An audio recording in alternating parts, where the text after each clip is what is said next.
Hello दोस्तों, क्या हाल चाल है आपके। आइए दोस्तों, आज इस चैप्टर में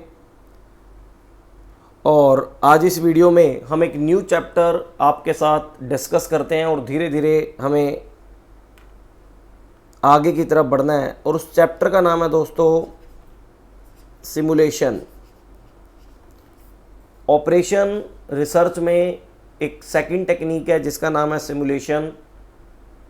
जिस तरीके से असाइनमेंट के अंदर हमने जॉब का एलोकेशन इन बिटवीन ऑपरेटर करना सीखा था, उसी तरीके से सिमुलेशन टेक्निक भी किस पर्पज़ के लिए यूज होगी, क्या इसके अंदर हमें फाइंड आउट करना होगा, वो सारी बातें हम आपके साथ यहाँ पर डिस्कस करेंगे।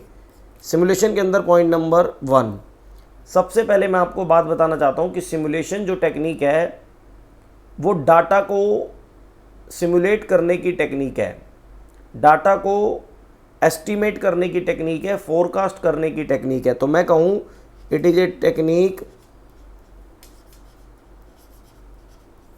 Technique of forecasting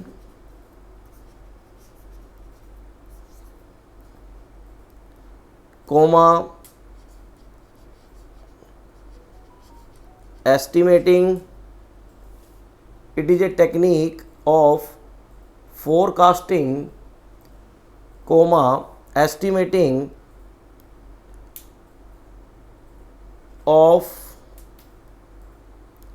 uncertain event। Uncertain event का मतलब सभी को पता है कि फ्यूचर अनसर्टेन है। फ्यूचर में सेल कितनी होगी, डिमांड कितनी होगी, ये सब अनसर्टेन है। और हम सिमुलेशन टेक्निक का यूज करके उस अनसर्टेन फ्यूचर को एस्टिमेट करने की कोशिश करेंगे कि हमारे बेस्ट कॉन्सेप्ट के अकॉर्डिंग फ्यूचर में ये होना चाहिए। मैं ये नहीं कह रहा कि सिमुलेशन टेक्निक जो हमें एस्टिमेट करके देगी वो 100% सही ही होगा, लेकिन हम सिमुलेशन टेक्निक को पढ़ने के बाद इतना ज़रूर कह सकते हैं कि ये जो हमें एस्टिमेट करके देगी वो कहीं ना कहीं बेस्ट एस्टिमेशन होगा, जिसके ऊपर आप विश्वास करके अपना फर्दर डिसीजन ले सकते हैं। तो it is a technique of forecasting estimating of uncertain event. अब ये इवेंट कुछ भी हो सकती है। मैन्युफैक्चरिंग सेक्टर में डिमांड, क्योंकि जब तक फ्यूचर में डिमांड आप एस्टिमेट नहीं करेंगे तब तक आपका पूरा manufacturing sector, that is A production, raw material, labour, सब कुछ आप डिटरमाइन नहीं कर सकते। तो डिमांड एस्टिमेट कर सकते हैं, लेबर की हायरिंग, मतलब बहुत सारी ऐसी चीज़ें हैं प्रैक्टिकल लाइफ में। जैसे आप सुनते हैं कि भैया बारिश होने के क्या चांसेज हैं, मौसम विभाग जो भविष्यवाणी करता है वो कहीं ना कहीं फोरकास्टिंग ही कर रहा है बाय यूजिंग सिमुलेशन टेक्निक। अब ये होती कैसे है वो हम देखते हैं। तो it is a technique of forecasting estimating of uncertain event. और हमारे कॉस्टिंग के अंदर मैक्सिमम इवेंट क्या रहेंगे, मैन्युफैक्चरिंग सिस्टम से रिलेटेड रहेंगे, रिवेन्यू, सेल, डिमांड, यही सब जो चीज़ें अनसर्टेन होती हैं। तो it is a technique of forecasting estimating. इसके बाद नंबर 2, सिमुलेशन टेक्निक के अंदर जो ये फोरकास्टिंग और एस्टिमेटिंग की जाएगी, फोरकास्टिंग और एस्टिमेशन किया जाएगा अनसर्टेन इवेंट का, वो किसके बेसिस पे किया जाएगा। तो ध्यान से देखना, अंडर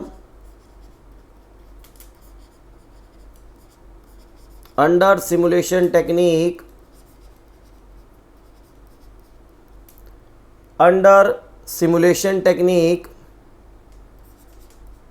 we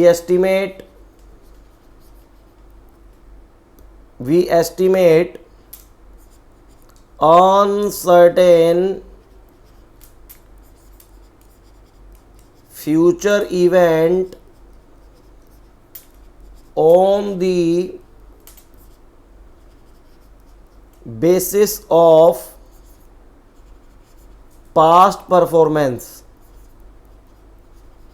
मतलब क्या है, सुनेंगे मेरी बात। सिमुलेशन टेक्निक के अंदर जो फ्यूचर इवेंट को एस्टीमेट किया जाएगा वो पास्ट परफॉर्मेंस के बेसिस पे एस्टीमेट किया जाएगा कि उस इवेंट की पास्ट में क्या परफॉर्मेंस है।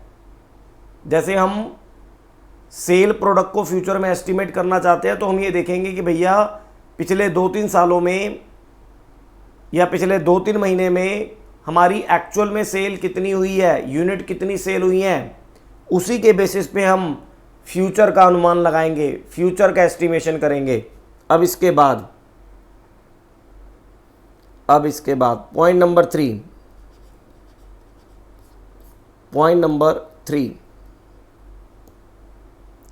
इन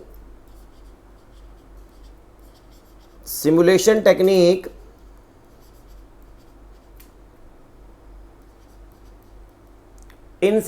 टेक्निक ध्यान से देखना।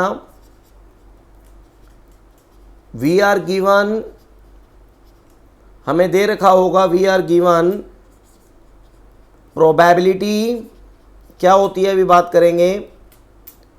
प्रोबेबिलिटी विद देयर इवेंट, या ऐसे लिखें, in simulation technique we are given event with their probability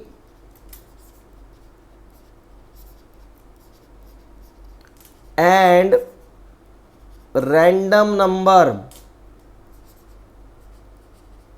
अब ये क्या होते हैं रैंडम नंबर, क्या होती है प्रोबेबिलिटी, इसको आपको मेरे साथ बड़े ध्यान से देखना है और यहीं से थोड़ी सी टेक्निकल चीज़ों की शुरुआत होगी और आराम से देखेंगे। तो सिमुलेशन टेक्निक में हमें इवेंट विद देयर प्रोबेबिलिटी दे रखा होगा और रैंडम नंबर दे रखे होंगे। तो ये रैंडम नंबर, प्रोबेबिलिटी, इवेंट क्या होता है मैं आपको बताता हूँ। पॉइंट नंबर 4 एक एग्जाम्पल से हम बात करेंगे। मान लेते हैं हमने पिछले 30 दिन की इंफॉर्मेशन ली, 1 इस तरीके से 2 3 4 5 6 इस तरीके से करते करते मैंने पिछले 30 दिन के बेसिस पे फ्यूचर को एस्टिमेट करना चाहा। पिछले 30 दिन की पास्ट परफॉर्मेंस एक्चुअल को देख के फ्यूचर को जज करना चाहा।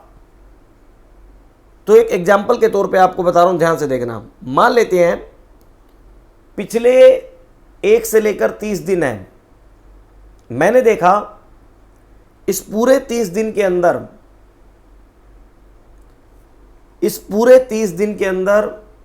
5 दिन ऐसे थे, या कोई भी आप डेज कर सकते हैं, जिसके अंदर हमारी यूनिट 5 डेज मान लो ऐसे थे जिसके अंदर हमारी यूनिट 10 यूनिट बिकी, ठीक है। और इस 30 में से 15 दिन ऐसे थे जिसके अंदर हमारी यूनिट 20 यूनिट बिकी भाई, और टोटल है 30। तो 10 डेज ऐसे थे भाई जिसके अंदर हमारी यूनिट फॉर एग्जाम्पल 15 यूनिट्स बिकी। तो पिछले 30 दिन का हमने एक अनुमान लगा लिया कि 30 जो टोटल डेज थे उसमें 5 डेज 10 यूनिट्स, 15 दिन 20 यूनिट। तो ये जो यूनिट्स हैं ये एक इवेंट है, कितनी यूनिट बिकी ये इवेंट है जिसे हमें फ्यूचर में एस्टिमेट करना है। लेकिन पिछले 30 दिन के बेसिस पे मुझे ये एक इंफॉर्मेशन आई। अब तो मैं पिछले 30 दिन के बेसिस पे ये कह सकता हूं कि 30 दिन में 5 दिन 10 यूनिट बिकती हैं, तो 10 यूनिट बिकने की प्रोबेबिलिटी 5 आउट ऑफ 30। तो यहां पर हम क्या करेंगे, इवेंट हमें दे देगा, यहां पर हम प्रोबेबिलिटी, ये भी क्वेश्चन देगा, लेकिन ये प्रोबेबिलिटी होती क्या है मैं आपको बताना चाहता हूं। पास्ट के बेसिस पे कैलकुलेट होती है। जैसे 10 यूनिट, इसकी प्रोबेबिलिटी तो 5 divide by 30, 0.16666, this is the probability of 10 unit. फिर 20 यूनिट, इसकी प्रोबेबिलिटी 0.50 हो जाएगी। फिर 15 यूनिट, इसकी प्रोबेबिलिटी ये हो जाएगी, दैट इज 10 डिवाइड बाय 30, 0.3333। ठीक है जी,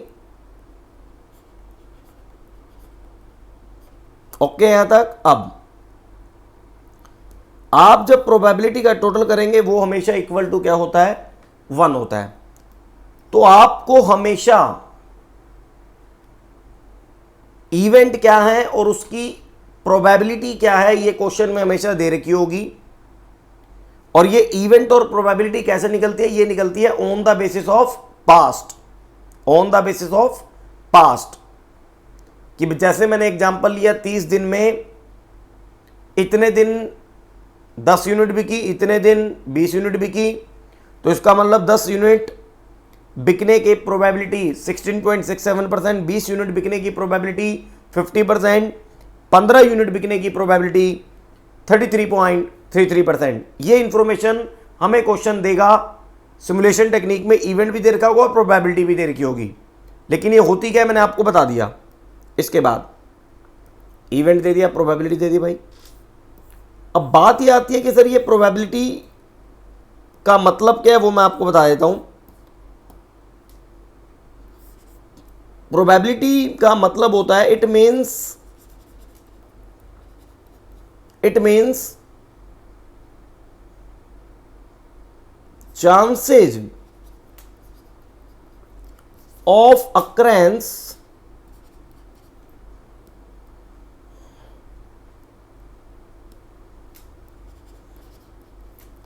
of a particular event। Probability का मतलब एक पर्टिकुलर इवेंट के अकर होने के चांसेस को प्रोबेबिलिटी बोला जाता है। और प्रोबेबिलिटी रिप्रेजेंट करती है किसको, पास्ट को। And it represent past information, it calculated on the basis of past।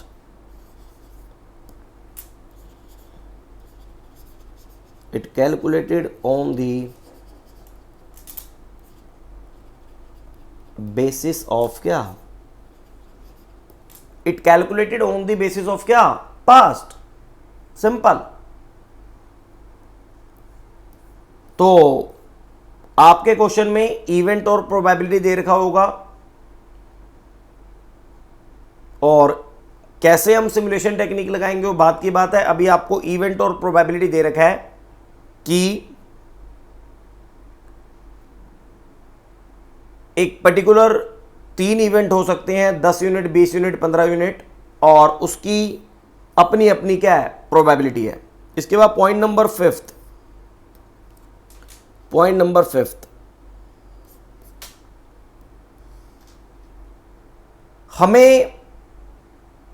हमें दे रखा है event and probability. Event and probability, probability क्या होती है वो मैंने आपको बता दिया। एक है जी रैंडम नंबर। ये रैंडम नंबर भी आपके क्वेश्चन में गिवन होगा। आपको प्रोबेबिलिटी दे रखी होगी, इवेंट होगा और रैंडम नंबर दे रखे होंगे। अब ये रैंडम नंबर क्या, सुनिएगा। हमने पास्ट के बेसिस पे इवेंट की प्रोबेबिलिटी सेट कर ली कि भैया इतने % चांस हैं, इतने % चांस हैं कि इतनी यूनिट बिकेंगी, और इतने % चांस है इतनी यूनिट बिकेंगी। अब हम पता क्या करेंगे, प्रोबेबिलिटी का टोटल हमेशा इक्वल टू 1 होता है। तो हम सिमुलेशन टेक्निक के अंदर एक पूरा सिस्टम सेट करेंगे और वो सिस्टम कैसे सेट होगा, हम ऐसे सेट करेंगे कि भैया एक काम करो, चलो एक आप मटका सिस्टम ओपन करो, उसमें 1 से लेकर 100 नंबर डाल दो, 1 से लेकर फॉर एग्जांपल 100 नंबर डाल दो, अभी सुनो, और 50 नंबर पे 20 यूनिट लिखो, 33.33 पे 15 यूनिट लिखो, मतलब 33 नंबरों पे 15 यूनिट लिखो, और 17 नंबर पे 10 यूनिट लिखो। तो एक मटके में 100 नंबर, जिसके अंदर 50 नंबरों पे 20 यूनिट लिखा हुआ है, तो इसका मतलब 20 यूनिट आने के चांस 50% है, तो उस मटके में चले गए। अब हम 1 बाय 1 एक एक नंबर उठाएंगे, जो भी नंबर आएगा या तो उस पर 20 यूनिट लिखा होगा, या 10 यूनिट लिखा होगा, या 15 यूनिट लिखा होगा। तो हम मान लेंगे कि जो भी नंबर जिस भी इवेंट को रिप्रेजेंट करता है, वही एस्टिमेशन ऑफ अनसर्टेन इवेंट है। कैसे, सुनिएगा, सारी चीजें कैसे होंगी वो स्टेप लिखवा दूंगा, लेकिन अभी समझो। तो ये रैंडम नंबर क्या है? रैंडम नंबर का मतलब ऐसा नंबर, रैंडम नंबर का मतलब रैंडमली पिक होता है, उसके ऊपर किसी का इन्फ्लुएंस नहीं है। या रैंडम नंबर की डेफिनेशन मैं आपको बताता हूं, the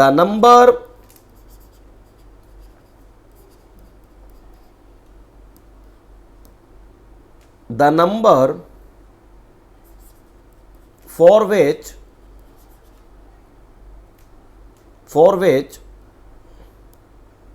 the numbers for which the chances of occurrence are same.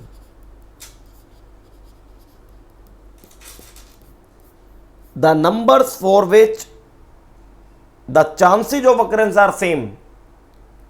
भाई एक मटके में 100 नंबर है, सब सेम है। अब आपने हाथ डाला, कौन सा नंबर आएगा पता नहीं है ना, तो हर नंबर क्या है, डिफरेंट है। तो इट मीन्स रैंडम नंबर का मतलब ऐसा नंबर्स, ऐसे नंबर्स, एक ऐसा नंबर सिस्टम जिसके अकर होने के चांसेस क्या हो, सेम हो। अब इस मटके में मान लो 100 नंबर है, तो 1 से लेकर 100 नंबर में ईच नंबर के पिक होने की प्रोबेबिलिटी 1/100 है, 1/100 है, 1/100 है। That is a random number. और ये जो रैंडम नंबर होता है, it represent future, it represent क्या, फ्यूचर। तो सिंपल सी बात, हम इस रैंडम नंबर और प्रोबेबिलिटी का एक सिस्टम सेट करके अनसर्टेन इवेंट को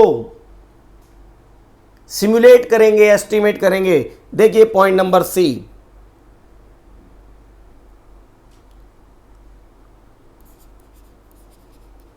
अंडर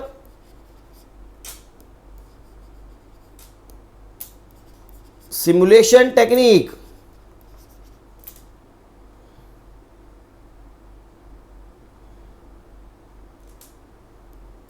अंडर सिमुलेशन टेक्निक, ठीक है, under simulation technique, on the basis of past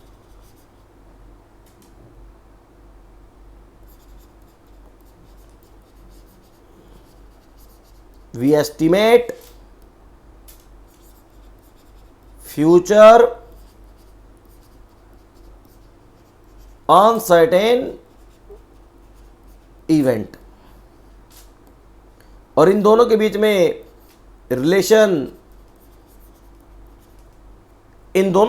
relation established करके हम फ्यूचर के अनसर्टेन इवेंट को सिमुलेट करेंगे। ये है probability. Past represent probability, future represent by random number. और ये हमारे क्वेश्चन में गिवन होगा, आपको टेंशन लेने की जरूरत नहीं है। स्टेप मैं आपको बता देता हूं, पॉइंट नंबर 7 में। Point number 7, steps under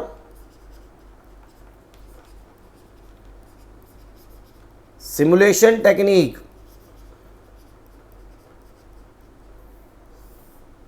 step under simulation technique. तो हमें इंफॉर्मेशन में क्या क्या दे रखा होगा? Event, probability and random number.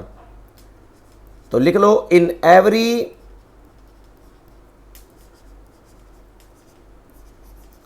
Simulation problem we are given event, probabilities and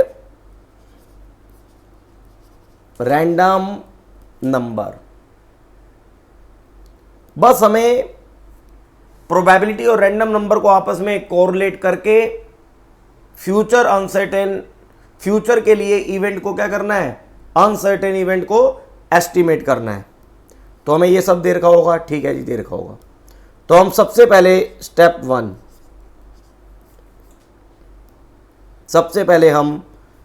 1 क्या करेंगे, वो मेरी बात आप ध्यान से देखेंगे।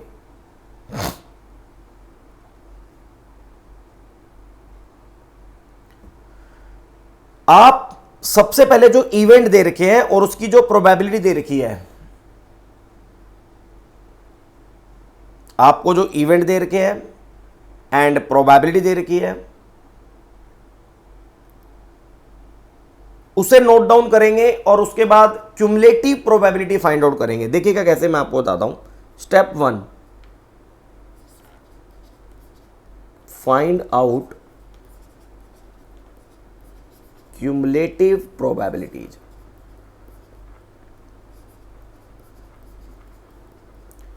and range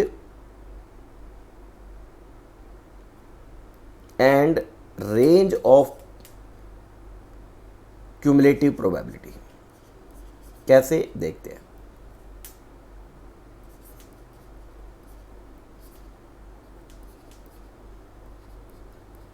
क्या है, देखते हैं। बिल्कुल आराम से आपने यहां पर इवेंट लिखा, जैसे वही एग्जाम्पल उठा लेते हैं हम, कुछ भी एक, भाई 10 यूनिट, भाई फॉर एग्जाम्पल 20 यूनिट, 15 यूनिट। इसकी कोई ना कोई दोस्तों प्रोबेबिलिटी होगी, वो आपके क्वेश्चन में दे रखी होगी, आप टेंशन ना लें। नहीं तो on the basis of past निकल जाएगा कि भैया 30 दिन में इतने दिन ये हुआ, इतने दिन ये हुआ। तो दैट इज ए फ्रीक्वेंसी के बेसिस पे भी आप निकाल सकते हैं। जैसे कि फॉर एग्जांपल यहाँ पर मान लो 0.10, 0.50, 0.40 हमें दे रखा है, लेकिन ध्यान रखना प्रोबेबिलिटी का टोटल हमेशा इक्वल टू 1 होगा, हमेशा 1 होगा। अब आप इसकी क्यूमुलेटिव निकालेंगे,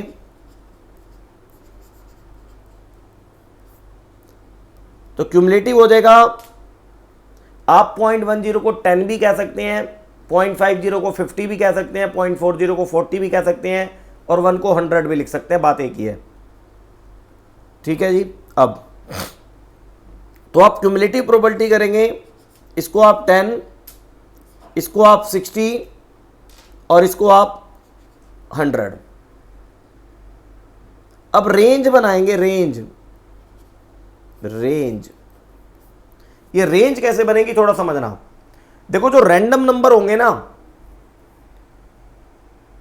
वो ऐसे नंबर होंगे जिसके चांसेज ऑफ अकरेंस बिल्कुल सेम हो, जिसके ऊपर किसी भी तरह का कोई इन्फ्लुएंस ना हो।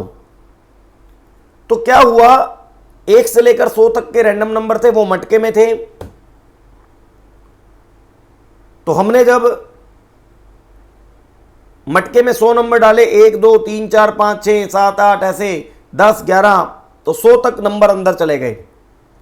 अब 10 नंबर 2 डिजिट का था, 20 नंबर 2 डिजिट का, 99 भी 2 डिजिट का था, 100 नंबर 3 डिजिट का था, और 1 डिजिट का, 2 भी 1 डिजिट का है।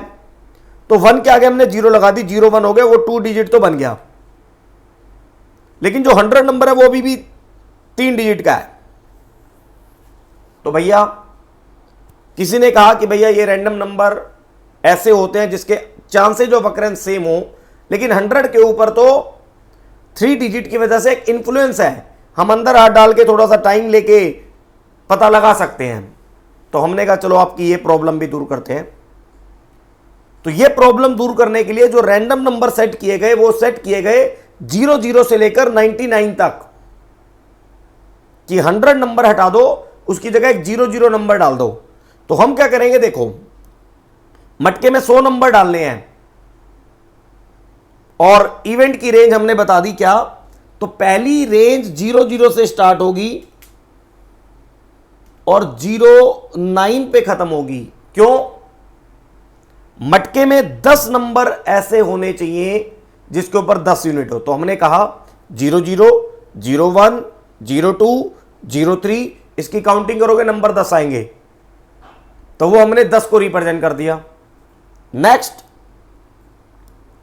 अब 10 से ये स्टार्ट होगा, 10 से ये स्टार्ट होगा और 59 पे ये खत्म हो जाएगा,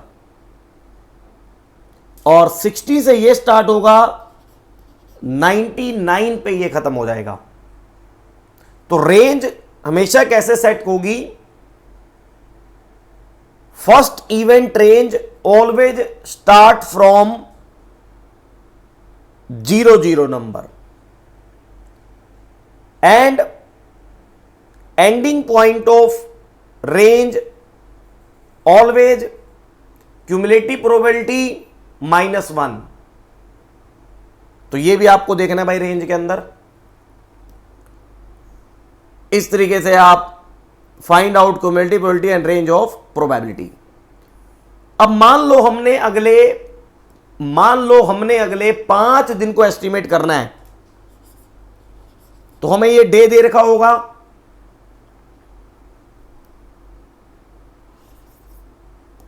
तो स्टेप 2 मैं बता देता हूं। स्टेप 2, प्रोबेबिलिटी और इवेंट दे रखे होंगे, हमने उसकी क्यूमुलेटिव करके एक रेंज डेवलप कर देनी है। रेंज डेवलप करते समय ध्यान करना, 00 से स्टार्ट करना है, 99 पे खत्म करना है। अब स्टेप 2, जो गिवन रैंडम नंबर होंगे, given random number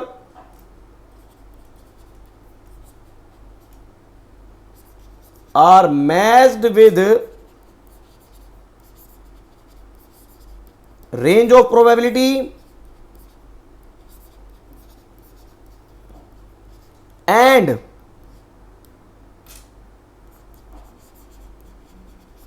estimate future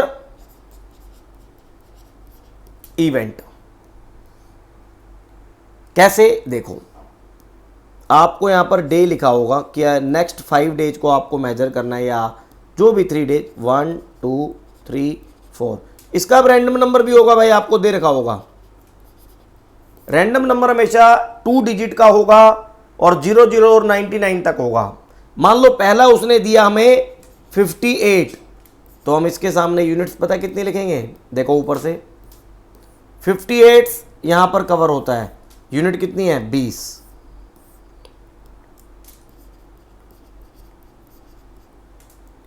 फिर मान लो उसने रैंडम नंबर दे दिया 20, तो 20 भी कहां कवर होता है भाई, यहीं पर ही, फिर 20 यूनिट्स। फिर मान लो उसने रैंडम नंबर दे दिया 05, तो 10 यूनिट्स। फिर मान लो उसने रैंडम नंबर दे दिया भाई, दैट इज 80, तो हम कहेंगे जी कितने यूनिट, 15 यूनिट। इस तरीके से बस। तो इसका टोटल कर लेंगे, 4 दिन की टोटल आ जाएगी। एवरेज पर डे करना है तो 4 से क्या कर देंगे, डिवाइड कर देंगे। यहां पर कितना आ गया, 50, 65 units. Average demand per day निकालनी है कि एवरेज डिमांड पर डे कितनी होगी, तो 65 को 4 से डिवाइड कर दें, 65 डिवाइड बाय 4, तो कर लो जी डिवाइड, 16.25 एक तरीके से आ गई यूनिट्स। तो बस आपको क्या करना है, गिवन प्रोबेबिलिटी से एक रेंज सिस्टम डेवलप कर लेना और रैंडम नंबर पिक करके, ये पिक करना नहीं है आपको, एक्चुअल में क्वेश्चन में दे रखे होंगे, बस उसे मैच करते जाओ, अपनी डिमांड आपकी फाइंड आउट कर लो, या किसी भी फ्यूचर अनसर्टेन इवेंट को फाइंड आउट कर लो। और देन अगर कोई क्वेश्चन में डिसीजन लेने की बात की हो कि भैया ओपनिंग स्टॉक इतना है, डिमांड इतनी है, क्लोजिंग स्टॉक इतना है, तो बताओ प्रोडक्शन कितना होगा, तो फर्दर जो भी अनसर्टेन इवेंट को एस्टिमेट करने के बाद जो भी रिक्वायरमेंट ऑफ क्वेश्चन हो हम उसे फाइंड आउट कर लेंगे। स्टेप 3 क्या होगा,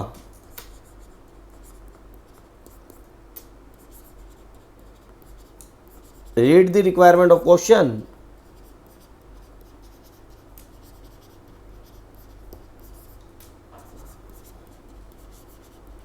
read the requirement of question and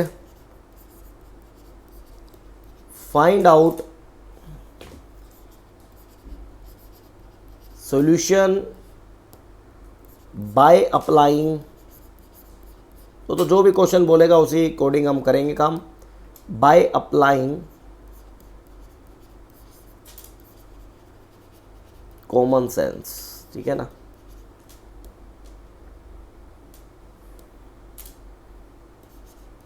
बस अपनी कॉमन सेंस का अप्लाई करके क्वेश्चन की रिक्वायरमेंट को पढ़ के हम उसका आंसर दे देंगे। आइए मैं आपको एक क्वेश्चन कराता हूं। इलस्ट्रेशन नंबर 26 आप मेरे साथ पढ़ेंगे। State the major 2 reason using the simulation problem. एक कन्फेक्शनरी है जो सेल करती है confectionery item, past data, demand per week in 100 kilogram with frequency दे रखा है, जैसे 0 डिमांड रही ऐसा 2 बार हुआ, 5 डिमांड रही ऐसा 11 बार हुआ, 10 डिमांड हुई ऐसा 8 बार हुआ। ये फ्रीक्वेंसी दे रखी है, हम इसकी क्या निकाल देंगे, प्रोबेबिलिटी निकाल देंगे। देखिएगा हमें इलस्ट्रेशन नंबर 26 में जो दे रखा है मैं आपको दिखाता हूं। जब तक न्यू स्टडी मटेरियल नहीं आता ओल्ड से पढ़ते जाएं और सीखते जाएं चीज़ों को ध्यान से। तो हम क्या लिखेंगे, सबसे पहले इवेंट लिखेंगे, जो कि इवेंट हमें दे रखा है डिमांड पर वीक।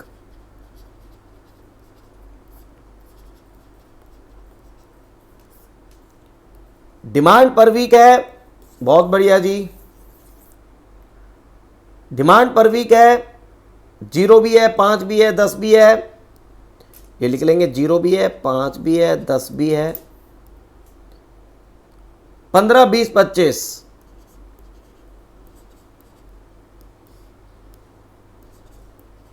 ये हो गया डिमांड पर वीक। अब इसकी ना फ्रीक्वेंसी दे रखी है, डायरेक्ट प्रोबेबिलिटी में देखिए फ्रीक्वेंसी है।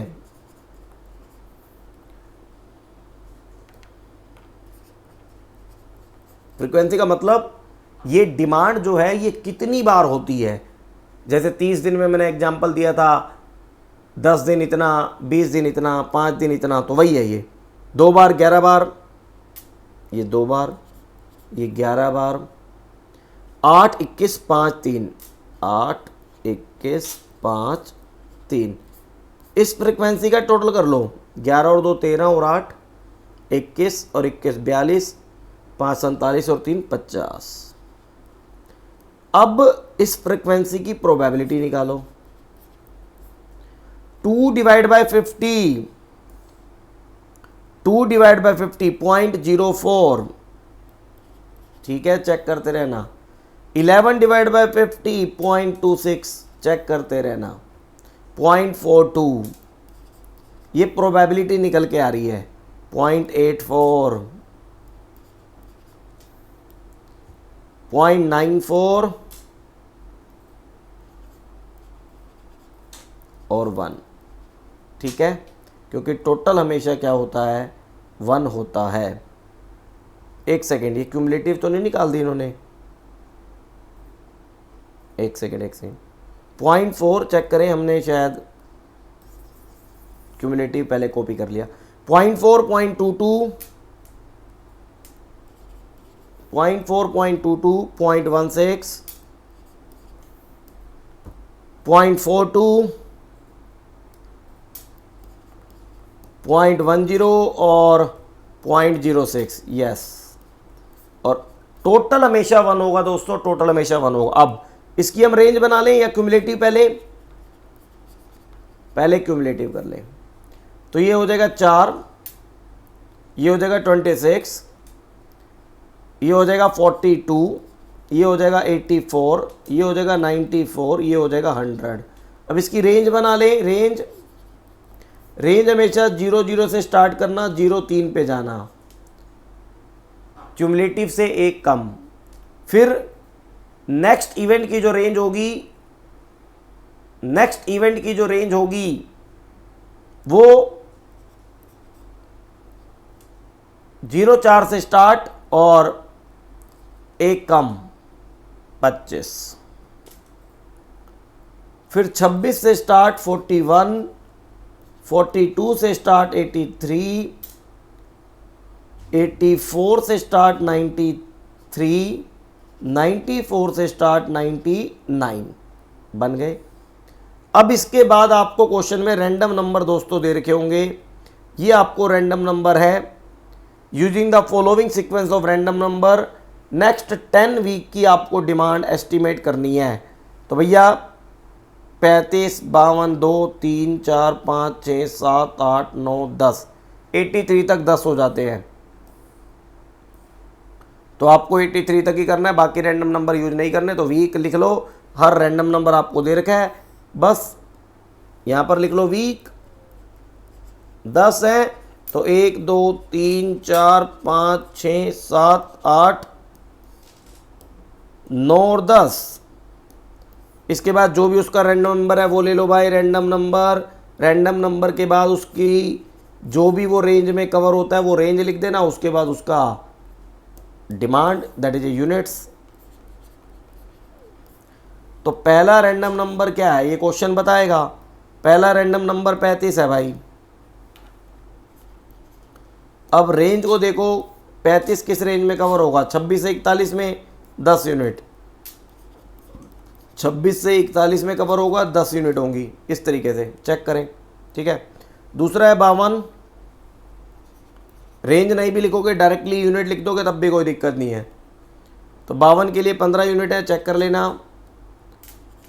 और आप किस रेंज में कवर होता है ये लिखना चाहो तो लिख दो। तो भैया 52 किसके में कवर होगा, ये रहा भैया 42 से 83 में, 42 से 83 में। इस तरीके से तीसरा रैंडम नंबर ले, 13 है। ये सारे रैंडम नंबर लिख दूं पहले मैं। 13 के बाद 90, 23, 73, 90, 23, 73, 90, 23, 73, 34, 53, 35, 34, 53, 35, 83, 83। अब ये किस किस के अंदर कवर होता है, 13 नंबर कवर होगा भाई 04 से 25 वाले में 5 यूनिट, 04 से 25 वाले में 5 यूनिट्स, 5 यूनिट्स, 5 यूनिट्स। फिर कौन है जी, 90 दोस्तों कवर होगा 84 से 93 के बीच में 20 यूनिट, 84 से 93 के बीच में 20 यूनिट।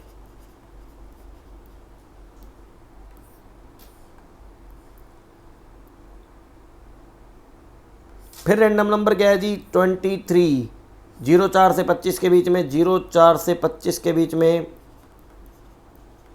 ऑलरेडी आ चुका है 5 यूनिट, तो लिख दो यहाँ पर।